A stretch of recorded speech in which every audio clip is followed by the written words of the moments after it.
Friends, welcome to bikers pit stop Kakinada. నేను మీ రాజు. మన బ్రో అయితే డిఆర్ఎస్ స్లాట్ అయితే బుక్ చేసుకున్నారు MT-15 కి యానివర్సరీ సేల్. హై బ్రో, ఎక్కడి నుంచి వచ్చారు బ్రో?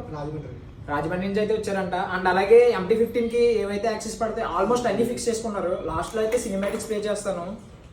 అండ్ ఒకసారి అయితే మేము బ్రెంబో క్యాన్స్ కూడా ఫిక్స్ చేసాం విత్ లైట్స్ అనమాట. మాక్సీ హజార్డ్ వేసాం. అండ్ వైజర్ ఒకటి, ఫ్రంట్ వచ్చేసి రింగ్ లైట్, కింద వచ్చేసి వింగ్ లైట్, ప్రతి ఒక్కటి నేను సినిమాటిక్స్ ప్లే చేస్తాను. అండ్ అలాగే పెనక్ స్టాండ్ కూడా పర్చేస్ చేశారు. అండ్ ఇదైతే కొరియర్ ప్యాక్ చేసాం. Satisfy bro? మీకు కూడా ఇలాంటి యాక్సెస్ కావాలంటే తెలుసు కదా, visit the store bikers pit stop Kakinada. Thank you all.